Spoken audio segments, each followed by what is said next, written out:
Namaste.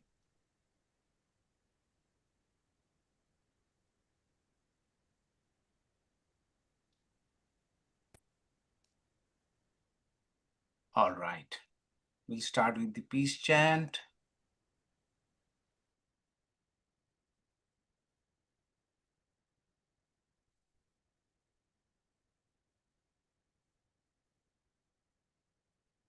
Om Sahana Vavatu Sahanau Bhunaktu Sahaviryam Kadavavahai Tejasvinavadhitam Astu Ma Vidvishavahai. Om Shanti Shanti Shanti. Om, may the all-pervading spirit protect us. May the all-pervading spirit nourish us. May we work together with great energy. May our study be illuminating. May love and harmony dwell amongst us. Om, peace, peace, peace be unto all. So we are in the chapter where Yama is giving the final teachings. After explaining the nature of the self, Yama started with, compared this body with a city, and city serves the king. Here the king is our true self, Atma. And then Yama said that this Atman is not only a private thing, it's not that individual and only resides in one particular human being, but it is everywhere. It's everywhere.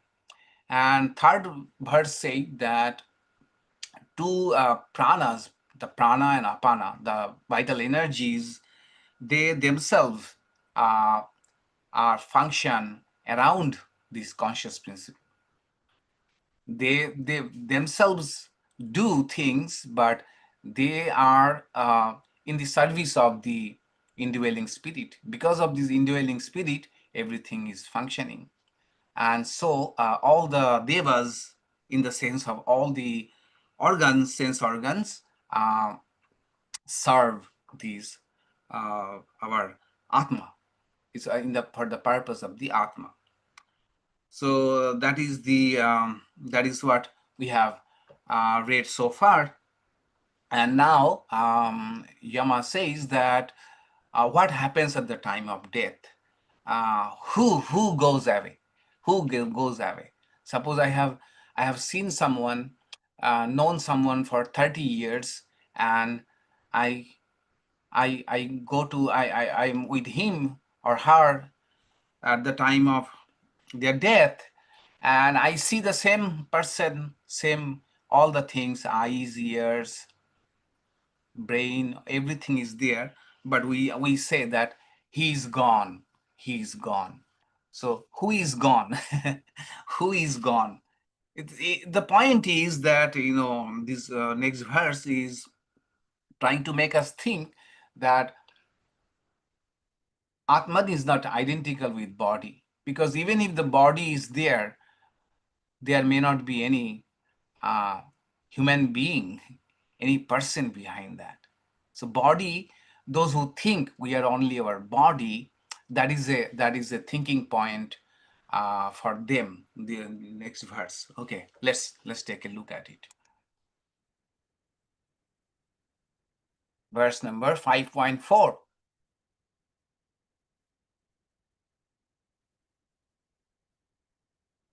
Asya visraṃsamānasya śarīra-sthasya dehinaḥ dehāt vimucyamānasya kim atra pariśiṣyate etat etat. When this indwelling conscious being, which appears to dwell in the body, becomes separated from the body at death, what remains here? This indeed is that. This indeed is that. Okay. So this You may think about it in this way, that Nachiketa's question was this: what happens after we die? Some people say that something survives, some people say no one survives. So Yama puts the rhetorical question, what remains here when this indwelling conscious being, that is the dehina, that is dehi, the jiva, the empirical being, okay, our empirical self, not the ultimate one, not the spiritual self, the the the jiva, the embodied, uh, usually the personality, usually uh, the existence that I most easily identify with is the jiva, who has a sense of agency, sense of um, experiences, that is dehina. So here, this verse may appear as that Atman, at the time of death, leaves the body. But here is something to note and know well, that it is not Atma that leaves the body. It is the Jivatma, the subtle body, which is subtle body itself is functioning because of the presence of the Atma. This is the Upanishadic point of view. And this is the one which leaves the body, which leaves the body. When it disengages, when the body becomes unfit for the consciousness to manifest through it, dehina, the embodied being, disengages and leaves the body. And kimatta pariśiṣyate, what remains? The answer is nothing remains else. When jivatma leaves the body becomes just a corpse, and it disintegrates according to the law of the matters. So it is the subtle body, which is, by the way, subtle body has no separate existence. Subtle body also exists because of the presence of Atma. This we have to remember, that whether it is physical body, whether it is subtle body, whether it is the causal body, sthula sharira, sukshma sharira, or karana sharira, all of them are enlivened by the presence of Atma. It is one example is very popular in Vedanta, red hot iron. Red hot iron. So red hot iron is hot, that is, it has got heat. It has got heat because of the heat. It is hot, but the heat is not visible. But if we touch the iron, it will give us the heat. We cannot probably touch it, so hot. So Vedanta's position is also like that, that whether it is subtle body or it is physical body, it is permeated by Atma, and that is why they are functioning. They have no individual existence without the existence of Atma. So who goes? Jiva. Jiva leaves the body, not Atma. Okay, remember, Atma is everywhere. It does not go anywhere. Okay, but in a particular body and mind, body-mind complex, Atma gets associated with and manifests itself through that body-mind complex, and the whole thing we call as we. Okay, as we. So this is the point of the verse, that physical processes and organs and our body and all of these, they are not fundamental. The more fundamental is the jiva. If jiva leaves the body has no meaning. And even further is, even beyond the subtle body, is the Atma, That is our true nature. Okay. So this is the verse. Any question about this verse? Or should we go?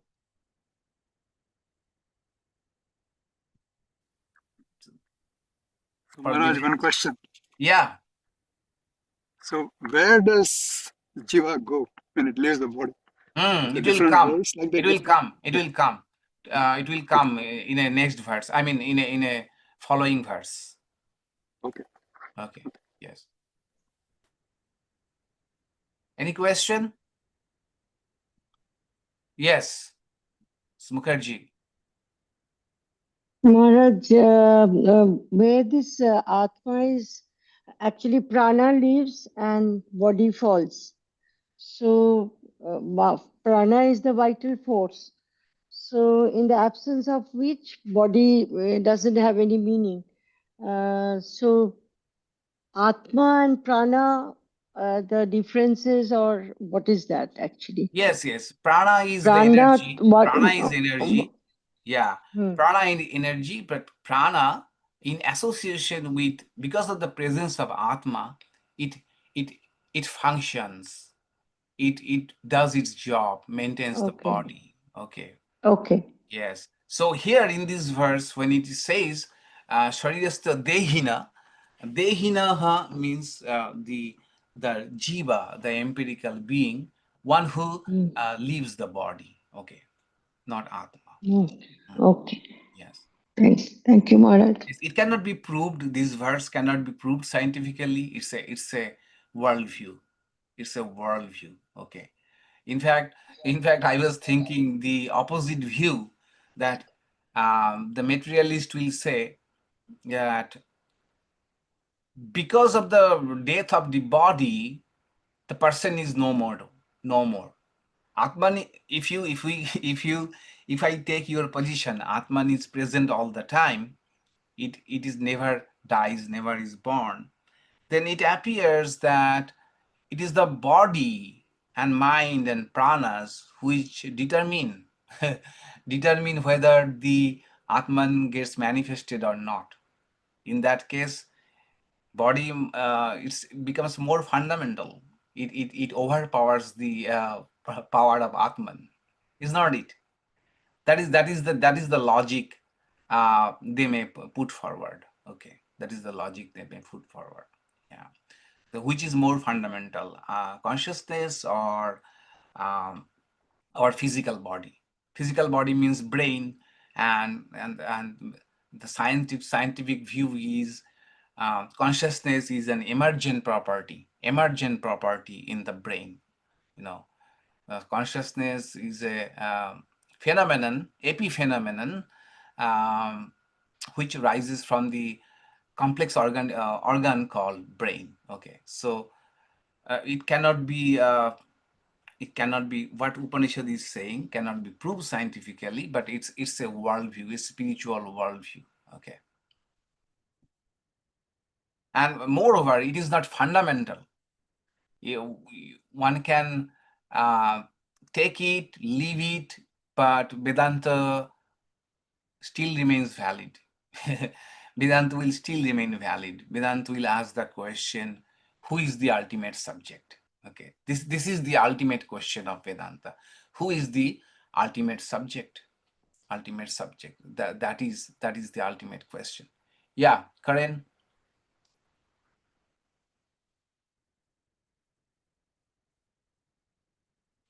Karen, I see your hand raised.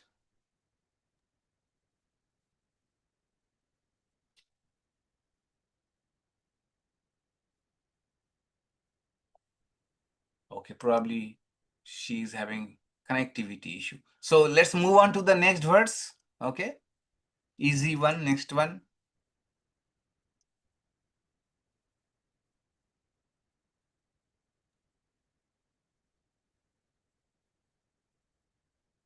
nāpāneno na apāneno martyo jīvati kaścana itareṇa tu jīvanti yasmin etau upāśritau. No mortal lives by prāṇa or apāna alone. Rather, one lives by another principle upon which these two vital forces themselves depend. So, here again, one may think that the prāṇa and apāna, the vital energies, are what keeps us alive. The Upanishad is saying no. Even prāṇa and apāna does not determine our life alone. They depend upon something else, another principle, and that is the main living force in us. So it is indicating more fundamental Atman. Okay, this is the position of Vedanta, that all of these complex processes and all the organs, everything is for the in service of one fundamental principle, which is more fundamental, and that is Atman. Okay, and so the verse may mean two things. One is that prāṇa and apāna are not themselves autonomous; they also depend upon Atman. Another way of looking at it is our life cannot be only explained through the vital energies. What is life if we just say that it is the presence of vital energies, and if the vital energies are running fine, we are fine? That is a limited definition of human being, right? No one lives by prāṇa and apāna alone. So suppose we let the prāṇa and apāna function all right. Is it enough for us? No, it is not. We have fundamental more questions about the our own existence. Okay, so that is also a interpretation that through by explaining our life through prāṇa apāna alone does not seem to be sufficient. It is just one aspect of us. Okay, yeah. So medically speaking, physiologically speaking, they might say your all the vital energies, your all the vitals are fine, your all the processes are fine, your everything is functioning very well, but I may be miserable inside. Okay, so only the vital forces and biological processes cannot explain our state of mind or our state of being, our level of awareness. That is also a point of this verse. Yes, Rick. So does this Upanishad recognize the existence of Brahman? Yes, of course.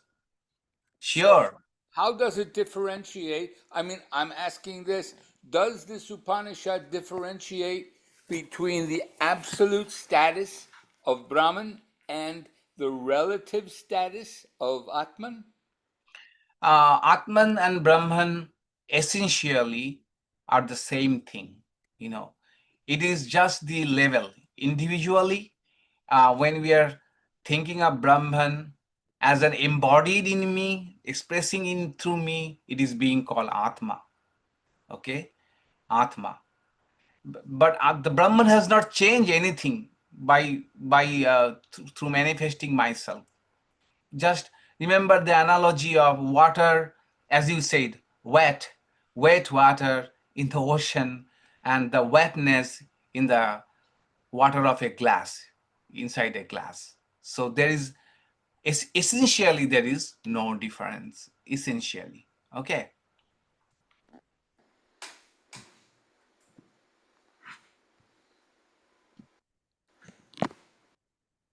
All right. Next verse. Hanta idam pravakshami. Now comes very interesting verse.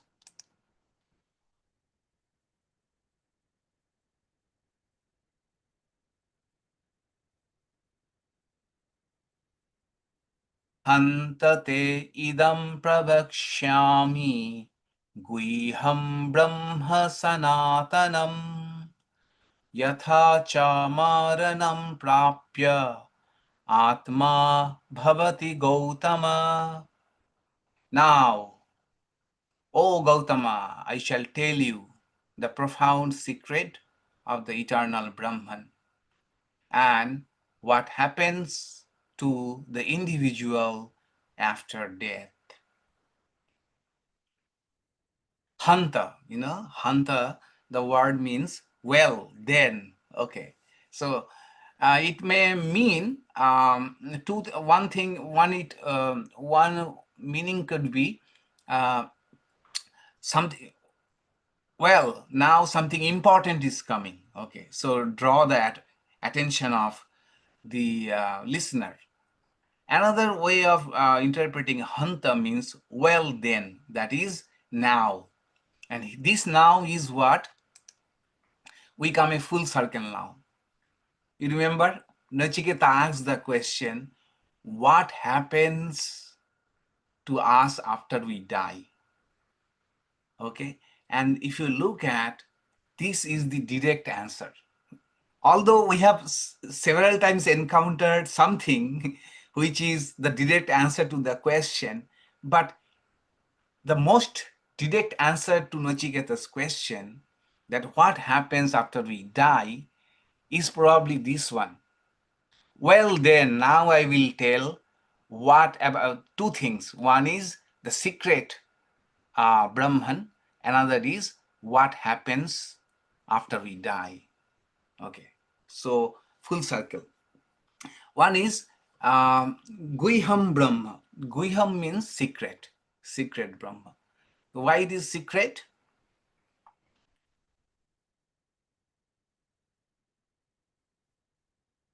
Why Brahman is being called secret? It's so It's very near subtle. yet so far. It's very subtle. It is so near, so far. Okay. Go a little further. It's always there, but we don't perceive it. It's like a secret. That is the open secret. Yeah. A secret. It's hidden from us because of our ignorance and delusion. Yeah, absolutely. Hidden from us. Yeah. Yes, and some time ago, Yama said, Paranchi khani Bhatrinath Sayambhu. Tasmat parang pasyati na antaratma.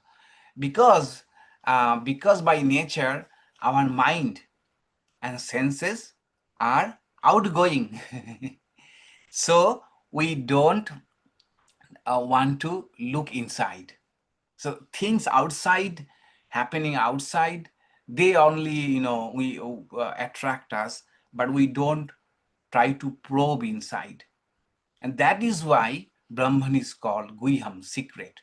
Not that it is hidden somewhere, but it is hidden in plain sight. That is why it is being called the secret Brahman, hidden in plain sight. Then Atma Bhavati, Gautama is another name of Nachiketa. Okay, Gautama is another name of Nachiketa because of the clan, Gotra clan. Gautama was the first sage or rishi from which this clan descended, So Gautama, in a clan, the original sage or the rishi, they can be a generic name for the whole clan. So Gautama is the clan. Anyway, so Gautama, O Nachiketa, I will tell you now two things. One is secret Brahman and Maranam prapya atma bhavati. What happens after we die? What happens to Atma? Again, here, be very careful. Atma here means not the spiritual self. Atma means again here jiva Atma, the empirical self. Okay, empirical self. So what happens after death?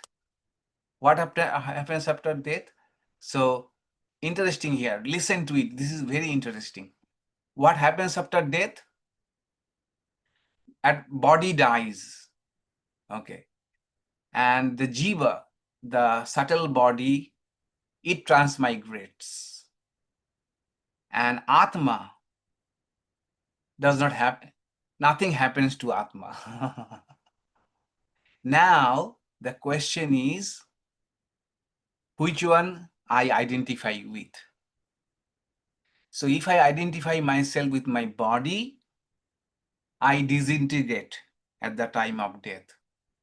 If I identify myself as the subtle body, as this psychological being, then I migrate. If I identify with myself with Atma, nothing happens to me. Okay, so it is the question. That is why, if you look at it, why Yama took so long to answer this question. Because Nachiketa's fundamental question is, what happens to me after I die? And Yama has to explain what is me. This me has different connotations. Okay, so all the Yama did is explained human being at different 3 levels, so that now Yama can answer properly. It is not a straightforward answer that what happens to me after death. It all depends upon which I identify with. What I identify. So at the time of death, 3 things are happening. One, body is dying, subtle body transmigrating, and Atma remaining oblivious, like a lazy dog, does not care about, just sitting there. So now the answer will be, what happens at the time of death? Answer will lie upon what you think yourself to be. If you think yourself to be body, you will be like crying, like it's the end of my death. Everything is falling apart. If you believe that I am a subtle body and I transmigrate, then you will transmigrate. But if you are convinced, if you feel that you are none of these, you are the eternal witness of everything happening within, then nothing happens to you. Nothing happens to you. So this is very loaded. That's why Yama did not answer at that time. Because the simple reason, Nachiketa's understanding of what happens to a human being requires explanation of what actually a human being is.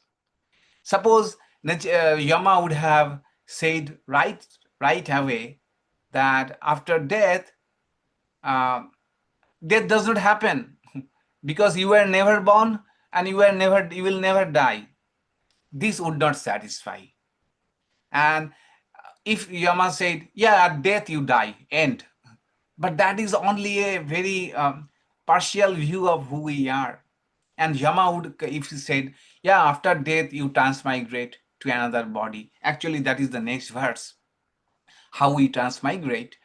So that also would not give a full picture. So first, Yama had to decode or unpack the meaning of what is a human being. So as your understanding is, so will be your experience of death. So do you die? Yes. Do you transmigrate? Yes.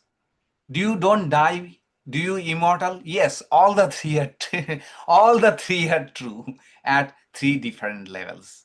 Okay, 3 different levels. And this is the key to understanding Vedanta.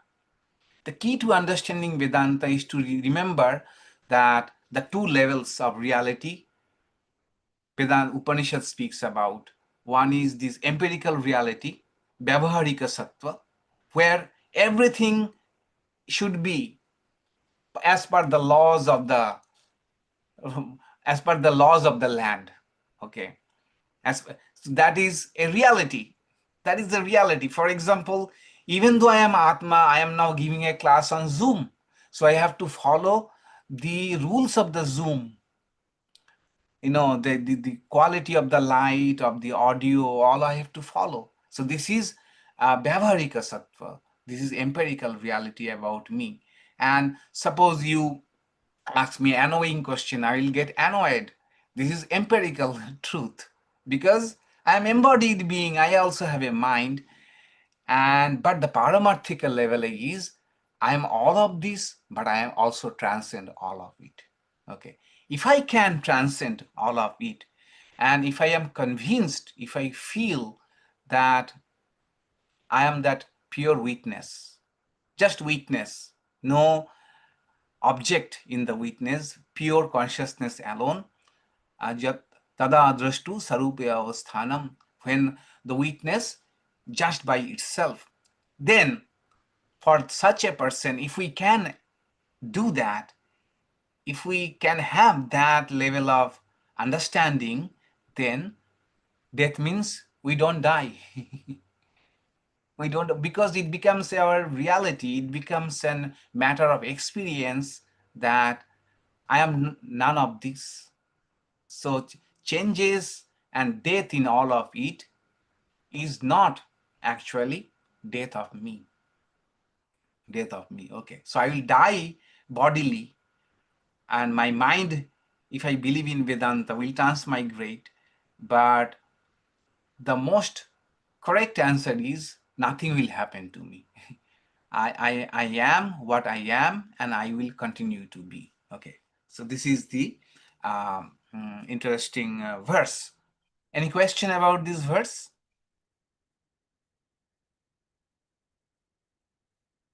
Yes. So last night in my Buddha group, we talked about the aggregates, and that's what I hear you talking about.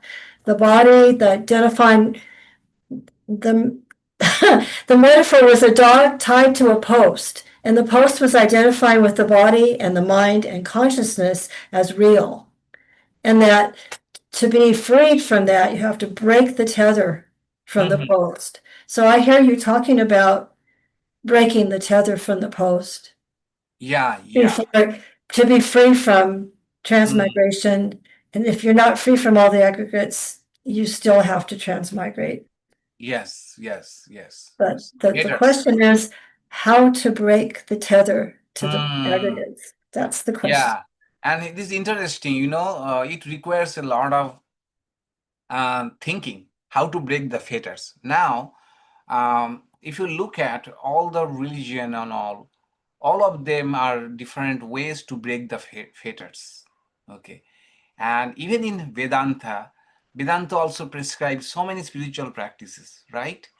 That alertness, then living an ethical life, a life based on dharma, then the habit of concentration, all of it.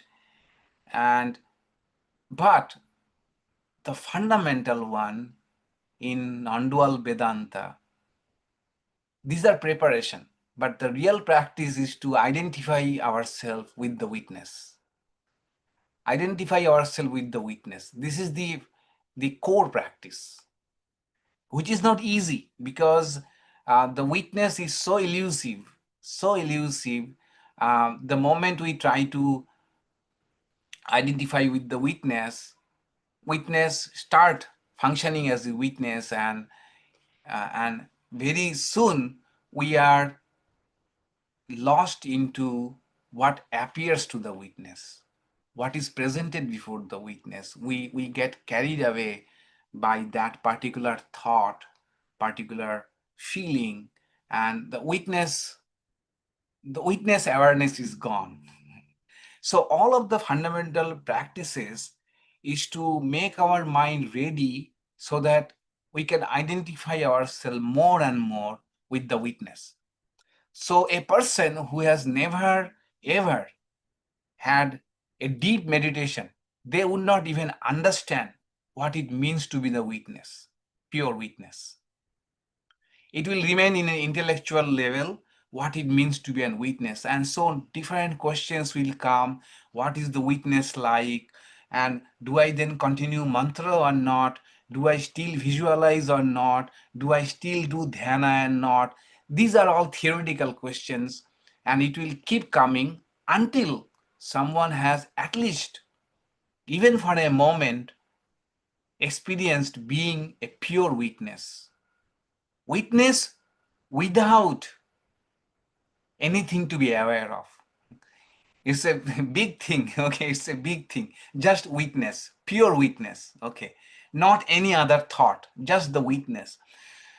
And those who have not had, ever meditated or ever had a deeper meditation, they would not even understand what this. Those who have tried to meditated somehow, someday had some meditation, they will immediately understand what it means to be. They are not yet there, but they can understand, yes, I now know that I can be a pure witness. I can be a pure witness. Okay. So why I'm saying all of these, because the danger, it's a very fine balance of non-dual Vedanta. Many people would think non-dual Vedanta is all about intellectualization, all about understanding the concepts well, and I don't need any practice. No, without practice, the concepts will never be clear. Okay. And at a more fundamental level, there is no spiritual practice in non-dual Vedanta.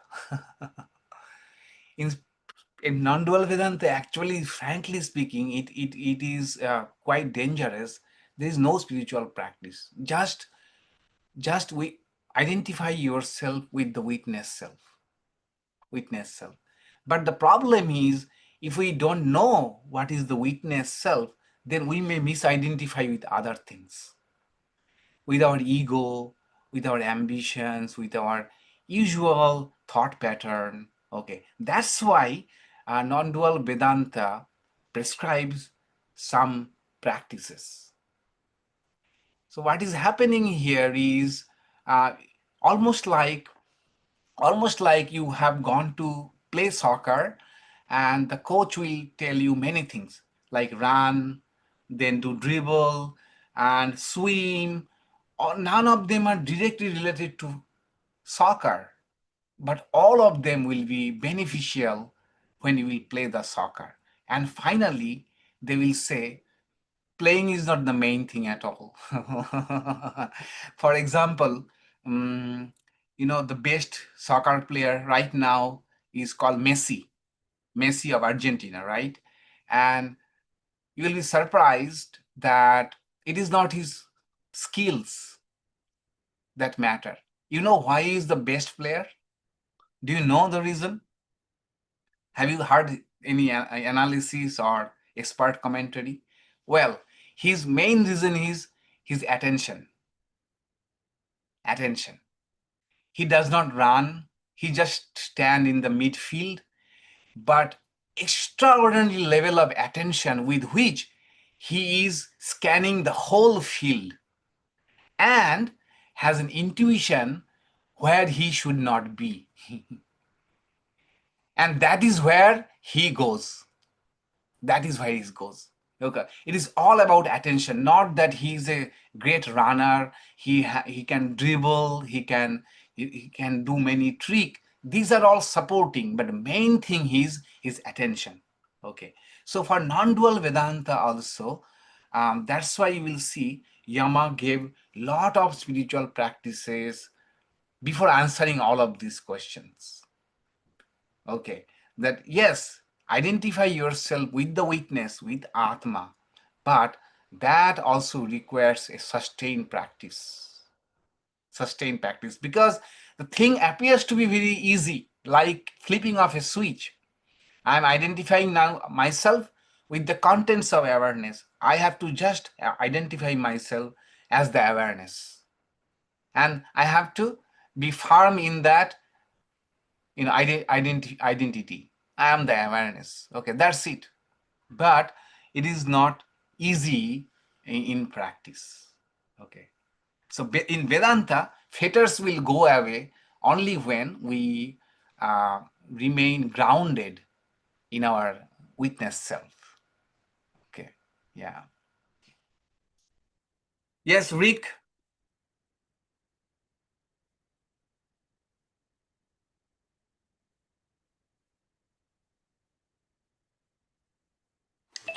Did you hear what I said?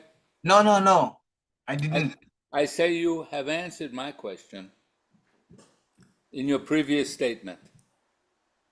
Oh, I did not answer your question? No, my question is answered. Oh, answered. Oh, great. Thank you so much. This is the first time I could answer your question. No, it's not. No, it's not. And moreover, you are satisfied too. This is something great. It's a red letter day for me. Yeah. Yes, Subhash. So, Maharaj, if you can identify with the self, Yes. you are realized, right? So at the time of death, most of us, at least me, probably are not going to be in that state when you die. The question is, still remains, where does even the subtle body, where do we go? Because my cousin sister used to keep asking me, am I going to see my parents or her brother who had passed away? So she used to miss them and say, am I going to see them? So, do you really go to Pitra Loka and so on? Do they really are there? And do you go like 7 worlds above, 7 worlds below? Yeah. So Vedanta is very interesting here. First of all, it has a detailed explanation of where we go, what kind of activity takes where, and finally it will say we don't care. Both very detailed explanation. Seven types of seven types of higher world, 7 types of lower world. Your activities will determine. Then there is a gradual liberation, krama mukti, all of these. But these are just like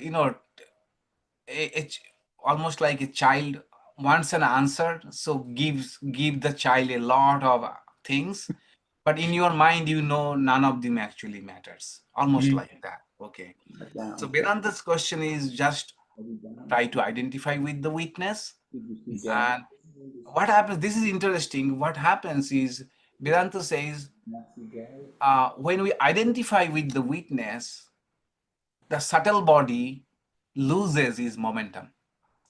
As long as we identify with the subtle body will remain its momentum and move from one body to another. But the moment I discredit, I disown this bank account, I say I don't own this bank account anymore, then there is no transfer of the money from there to anywhere. Just is exhausted. Exhausted. So that is what Vedanta's idea is, that Jivan Mukti is being 100% convinced or living up to that witness standpoint. Okay, and that is true freedom. That is true freedom, Jivan Mukti. And but the body, the subtle body and physical body, the momentum, it is right now, it will continue because of the law of inertia.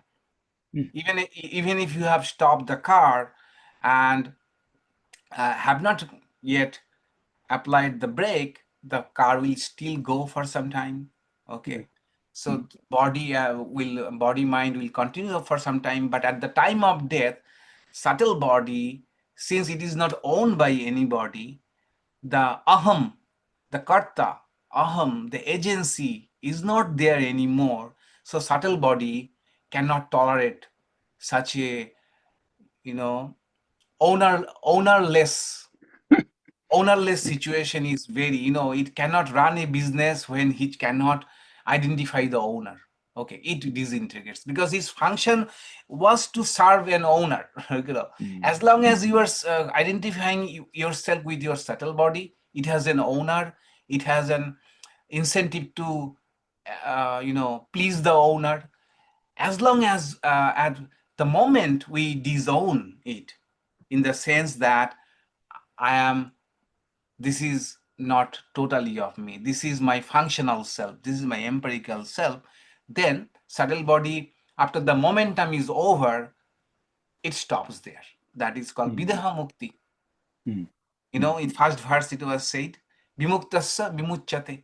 Vimucyamānasya means a jivan mukta, living free while living, and then after death it becomes videha mukta, that is, it does not have any transmigration. Okay. And the next verse will say that what happens to jiva after death? That it goes into another that is another body, or it can even become some lower manifestation in the sense of tree or even some inanimate things. And it is dependent by what? Yatha karma, tatha shrutam. Now, your karma, and this is Upanishad unique next verse. Not only your karma, yatha shrutam, what is your understanding? Otherwise, 2% can keep on doing same activity whole life, but they can have different kind of, you know, experiences, different type of future, experiences or future movement. Why? Shrutam was different. So as is your karma, and as is your understanding, as is your attitude, as is your belief, all of these two, karma and your state of the mind, your knowledge, your clarity, these two will determine what will happen to the jiva or the subtle body. If you're interested in continuing as jiva, go do research on that, you know, where I can be born, how can I have a better birth, how can I have a future in a spiritual world, in a more spiritual atmosphere I am born, if you are interested in that. But Vedanta will say, come straight to the witness self and get rid of all of it. Okay, thank you. Another just observation was Hanuman's, reminds me of Hanuman's saying that Deha buddhyato dasoham, jiva buddha. Depends on when, if I think of body, or jiva or atma. Yes. The important thing is to identify with the witness as much as possible. Yes. Right. Yeah. Thank you, Mark. Thank you. Yes. Yes. Purni? Yeah, sort of some of my thoughts kind of got clarified with what you just explained to Subhashji, because I was wondering what are the advantages of the whole cultural underpinnings of transmigration and belief in that. And I haven't thought it through because that well. I'm just thinking of it even as we speak. So the advantage of, not thinking of yourself as just the deha, but thinking of yourself as this transmigratory entity allows you to get freedom from just this bodily connection. But to get true freedom, you have to drop even this transmigratory aspect of it. So for after this life, the Vedantic approach is a better approach. And I'm using the word better for lack of I'm not being very articulate right now. But for within this life, if you can't quite get that identifying with the witness, it's better to at least not identify with the body. I mean, it's one step better, Absolutely. From that point. And I don't know if that is the whole basis of this whole, thinking of yourself of a longer time frame of not just this particular birth, but thinking of yourself as being, if you don't do well or based on your karma in this life, you will get another option or another attempt or another chance, so to speak. Yeah, It's just it's a little bit, it's one level yeah. The closer idea is try to do good karma. Yeah. Yes, that is what gives us. Yeah. And also, this is the reason why Indians are so patient, because they know we have many, and lazy. We know many lives are there. So why to hurry? And that's why, Joseph Campbell, when he visited India, Joseph Campbell, the famous, and he was frustrated by one thing. Not that India had chaos. India had chaos from the very beginning. He entered into he found chaotic. He found that Indians are not interested in solving the chaos. There are easy solutions to this chaos and disorder, but Indians don't want to, And the reason I think is that in the collective psyche, somehow this idea that, we are into a long game.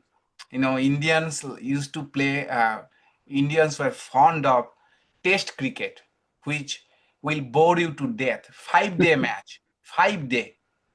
No, 5-day long match cricket, and most of the time the result was draw. Nobody could win. Okay. But people used to watch it. Why? Because they was to think life in a longer time frame. This is the upshot of believing in transmigration and law of karma. You are laid back. You are laid back.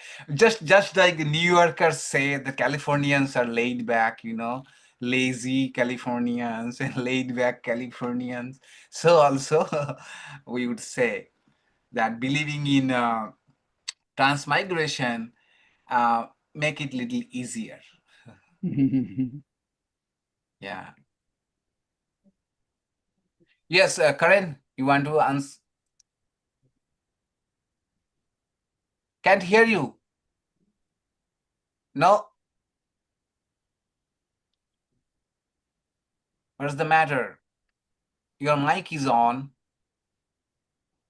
Are you driving, or is the background is like a car? Are you driving? Can you hear me now? Yes. Okay, good. So my question is cricket an Indian game or a British game? Which one? Cricket. British game. Okay, they mastered it. So yeah, my question is if about the mind, because Vedanta says that we're not the body and we're not the mind. Is that correct? Correct and also false. We are, but we are not merely body and merely mind. Mm-hmm. Okay. So we are embodied, so we are body and we are mind, but our deepest essence is we are beyond both of these. We are also beyond these two. Okay, so we're beyond those two. So my question is this: the Buddhism that I'm just beginning to sort of study, it's like everything's the mind. Is that correct or not? Go ahead then.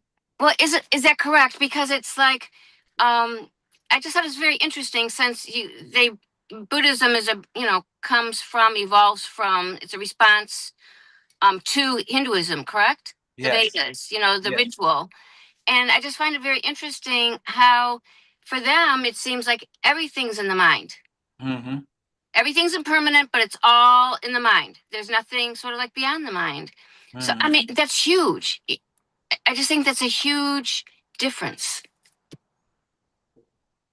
Because that stops with the mind, as you just said, Vedanta, as we're studying it, the mind is significant in the transactional world, but that isn't it. It goes Atman, obviously consciousness is beyond the mind.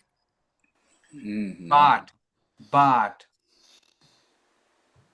all the spiritual practice non-dual Vedanta prescribes. Do we do it through which? Through what? Through the mind. Through the mind. Okay, but it goes beyond the mind. It goes beyond the mind. Yes, yes. This is the very, very subtle thing, that all the practices, even trying to meditate, trying to identify with the witness happening in the mind. So mind is inescapable in Vedanta. Okay, inescapable about Vedanta. Mind is the main thing. With the help of the mind, Vedanta is asking us to go beyond the mind. Okay. So the highest realization in Vedanta is understanding that mind is also a limited thing. Okay. Where in Buddhism, it stops with the mind. Yeah, at one point we recognize mind is also a limited thing, and mind also has its limitation. Okay. Yeah. Except, I guess, when you hit nirvana, I guess Yes. at that point you're beyond the mind, or I'm not sure what happens to the mind in nirvana. Yes, yes. In nirvana, for the time being, mind becomes, totally silent. Empty, silent. Empty. Okay. Yes.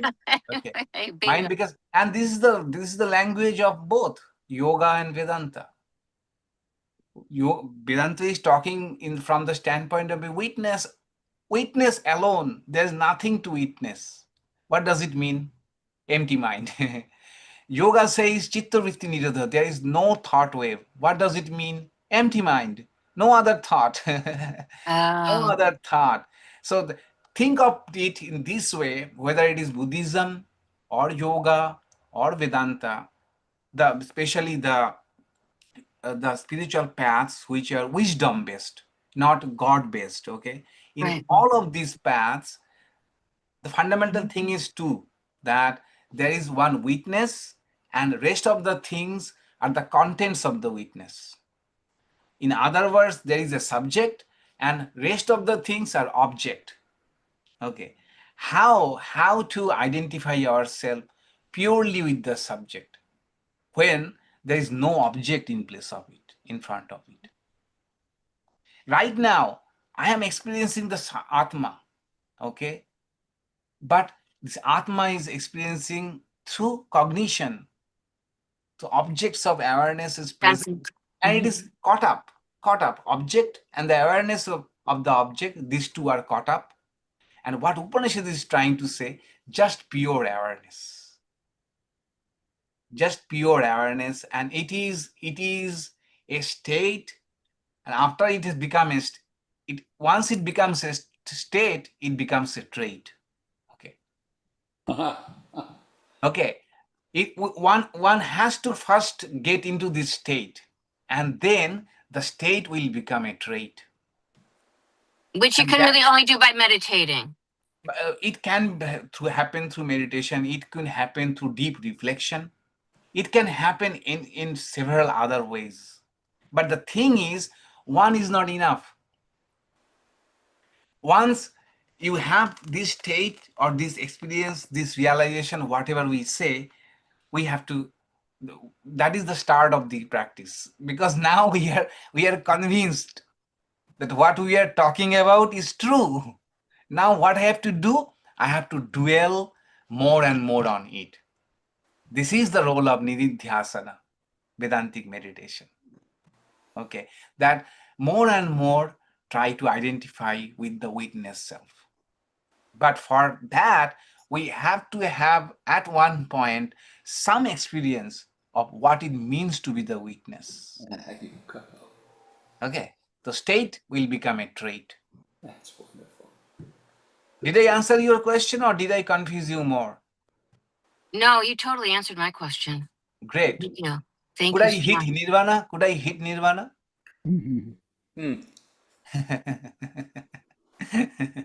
Swami, Yes. don't the Buddhists refer to that space beyond words as the Yes. void, as Yes, the yes. void?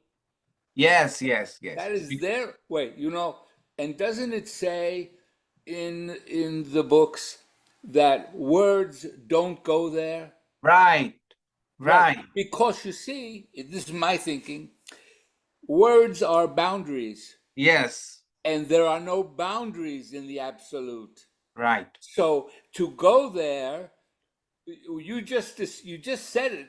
I can't even repeat it, but to go there, you can't bring meanings to it because it is absolute.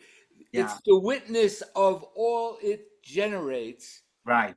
And it is the void, it is the Brahm. Is it the Brahm, or is Brahm the first relative aspect? No, there's no first, relative, second, third, anything. Okay. The witness itself in its Yes. purest aspect is what Brahman is. Brahman literally means vast. So this witness is limitless. Okay. No boundaries in this witness. So this witness is called Brahman. Brahman is not another entity. That here is one entity, my witness, and Brahman is another entity which I have to reach somehow. No, no. The moment I recognize the witness, that moment I will also recognize the vastness of this witness. And this vastness is in Sanskrit called Brahman. Brahman means the vast, brihat, which is not limited. Right now I feel myself limited, but when I recognize myself as the witness, there is no boundary in it. There is no limitedness. That I am in this 5 feet 5 inches witness. No, I am not 120-pound witness. I am not a witness sitting in California and Sacramento. If these are present in the witness, that means I am not a witness yet. All these limitations are absent in the witness self. Okay. So one question here. No. Answer me. If all the limitations are gone, what remains? Only it. Only it. And with boundaryless, right? Right. And that is the Sanskrit word for Brahman. Now, so the question here. Yeah. We spoke earlier, and it could have been interpreted that if you have an intellectual understanding, well, then you don't have to transmigrate. But doesn't that intellectual understanding have to be coupled with what you just described? Yeah, sure. You have to have that you have to have that Experience. cognition. Yes. And then you can escape. Right. But without that cognition, you're just reading books. Right. Intellectual knowledge can give us the idea. Intellectual knowledge is the map. Okay, map of Carmichael is not Carmichael. Remember, map of Carmichael I can print, I can keep in my pocket, I can also delude myself that I have understood everything of Carmichael. But it is a map, not the reality. Similarly, what we try to do in Vedanta classes, trying to get familiarized with the territory, with the map. This is an intellectual understanding. Without that, it is difficult to move. It can happen.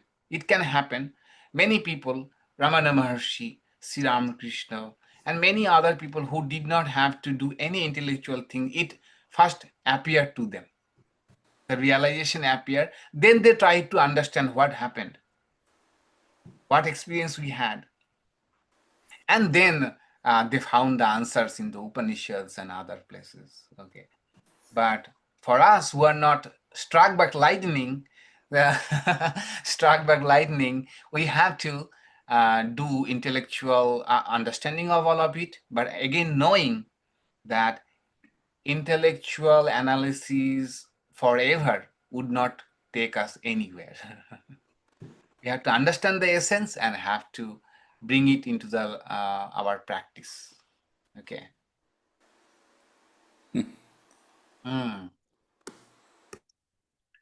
Yes. Arundhati, Shelly, yeah. Yes, Maharaj. I think the term used, awareness, is probably better than witness, because when you say witness, you're witnessing something. Right. You are right.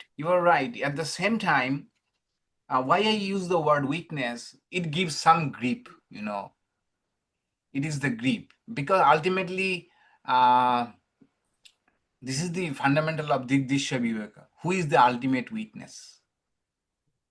Who is the ultimate witness who can witness everything? Who can witness even the ego?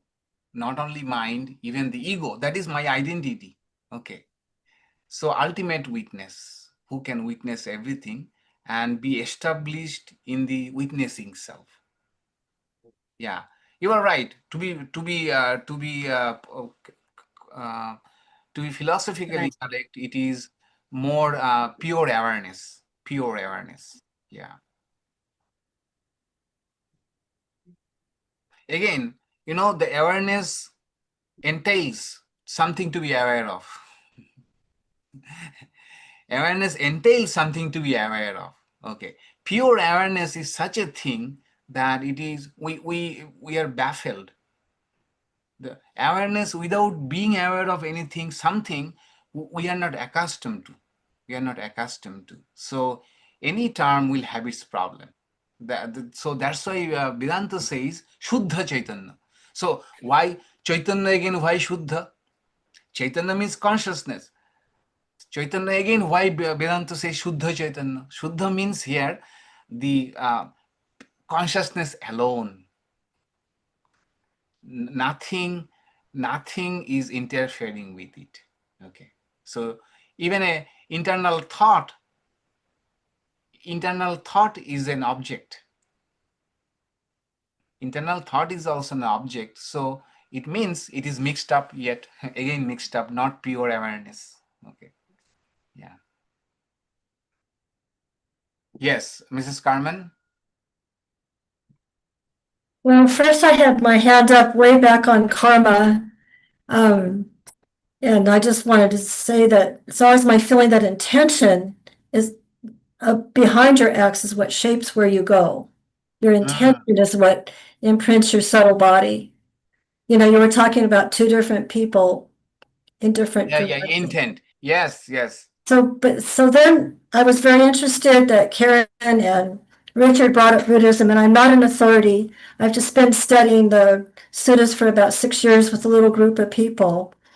And what's very important is that you have to use your whole body and mind in Buddhism. You're given a body, and you can't just live in your mind and get enlightened. Buddhism's very much about grounding. And so if Karen hasn't read the Satipatthana Sutta, I think that would be very wonderful. It really takes you down into the body and shows you how to use your body on spiritual progress. But what I've really been enjoying from the Buddhist studies is how the mind is part of the aggregates. And why do we have this mind and body and this attachment? Because we have desire and aversion. And so what's really lovely about the word nirvana is sometimes it's translated as extinguishment, which I know Swami knows. So what's extinguished? All of these false selves. Not even the mind is not self. And so I really loved going to Buddhism after so much jnana yoga, because it's not self, neti. So I find that the Buddhists support my view of neti and jnana. So I just wanted to share that. And then if you want to respond to clarify anything I might have confused, I'd love to hear from you. Thank you so much. Thank you. Welcome. This is Karen. Thank you so much. Yes, it is totally fine. Totally fine. You know, approaching the same thing from two different directions. That is what I see it. Yeah. Yes, Purni. Okay, I have a little provocative question now. So I'm going to put you on the spot. You had said that once it becomes a state, then it can become a trait, right? And you said it in the context of that, you know, you for that fleeting moment, you experience that feeling of nothingness or witness or awareness or whatever. And is it because of that? This is now the provocative question. Is it because of one way of, you said the ways of approaching that are many, including meditation and reflection, and other ways. And one of those other ways might be through exogenous substances. Let's just put that. Okay. And which is why some of the, sages or whatever imbibed those kind of, substances that put them in that trance like state. And having tasted that trance like state, and I know we've kind of talked about this before, and that time your answer to me was that, yeah, but that comes with all these other side effects, whereas this does not come with any side effect. So, and this is a more straightforward, reliable, with no side effect aspect to it. So that might be the case. But so do you still stand by that is probably why people did that? Yeah, it can be gateway to Okay. have that, it can be a powerful gateway. But again, it was a state, it has to be made a trait. Now the Right. question is, to make it permanent, would you like to take that thing again and again all the time? Yeah. Okay. And moreover, another thing which is mentioned in Patanjali Yoga. Patanjali said this kind of samadhi, this on one point, samadhi is just like that, having such an very, very transcendental experience. It can happen. So Patanjali says through many other substances, bheshaja, that is herbs. It can happen, but he says problem is klesha don't disappear. Not only witness, it will not only witness thing. The thing is, it should have the benefit of making me free from the afflictions. What are the afflictions? Avidya, ignorance about my true nature. Asmita, I am. Okay, I am this, I am that. I am a teacher, I am a professor, I am a this, I am a mom, I am a perfect mom, I'm a super mom, helicopter mom, all of these identities, Then the avidya asmita, raga. From asmita comes raga, that I like it too much and I hate it. Hating is a bondage, because the pain may not be that difficult, but the way I want to, put it aside, I want to keep it away, that creates a bondage in me, So raga, these will not go away from any other means, through any other means. Okay. Yeah. Thank you. Yeah. It also So explains why one should go with this decreasing the ego. It's the corollary is that, that yeah. is why you want to decrease the ego. Yeah, in fact, if you can read Ramdas, Ramdas's book about here and now, probably be here now. There Be he here has now, yeah. explained that he had this kind of experience from psychedelics, but then he went to Nim Karoli Baba, You're right. and he was, for the first time, he saw someone for whom this was a constant state without any psychedelics. And seeing that only, he understood, he resolved to give away psychedelics. And not only that, remember that this is another aspect of illumination, of nirvana. I may feel like I am the witness self, but nothing has transformed in my character. All of these meanness, littleness, all of these have remained in me. But how then how can I claim that I am that witness self? Okay. And that is what happened to Ramdas and also his other friends, that when he saw Nim Karoli Baba, they found that this guy is not only in that state, but as a human being, as a lifestyle, he is far superior to us, in terms of, love for everybody, in terms of simple life, in terms of expecting No desire. experiencing everybody as his own self. This was missing in their experiences. Okay. Yeah. So Thank you. the point is, the state can be achieved or can be stumbled upon through different ways. And to make it a trait, we have to make some effort. Make some effort. Yeah.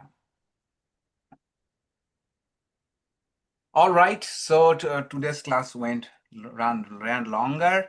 So as a compensation, there will be no two classes next 2 weeks. Okay. No way. I'll be out of station. I'm Oh, going to Pittsburgh, Dallas, and Austin for 12 days. And in these 12 days, I have to give 8 classes or 8 lectures. So fine. So our next class will be on September 4th. September 4th, Friday. Okay. That will be our class. so is it true? I read Sarvapriyananda is coming on the 1st. Where?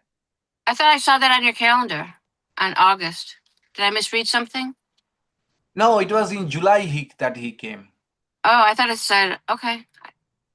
Yeah. I was there. I mean, I was there in July, but I thought I saw on the calendar that he was coming September 1st. Oh, okay. Okay, then all of you. So Maharaj, one request Yeah. before you go. This summaries that you give, they're very good. So is it possible, I know you probably won't be able to finish the Katha Upanishad before you go. Can you at least do the summary of the whole, continue with the summary and circulate that? I can have a last class where I would Yeah. like to give a summary of the Katha Upanishad. Yeah, sure. Okay. Right. We can do Right. that. Yeah. Thank you, Maharaj. Now, Yeah. even your written summaries, the link you sent to your written things, the shlokas and the meanings, that's very good. That's very helpful. All right. But Okay. Swami, it says, I'm looking at it right now. It has on the calendar, it says guest speaker Sunday 24th is Swami Bodhisattva. Can't say his name really. And then underneath that, it says guest speaker Monday, September 1st, 7:30, Oneness by Swami Sarvapriyananda. You might want to take a look. Where are you looking at? I'm looking at the newsletter, August. Oh, it's the wrong year. Okay, sorry. It's an old year. Okay. Got the year wrong. Yeah, wrong year. Okay. Got the month right. Got the year wrong. Okay. Well, it was a good wish. It was a good wish. Okay. Thank you, Swamiji. Appreciate Yes, it. thank you all. Okay, let's say Thank you, Shanti. Maharaj. Yeah.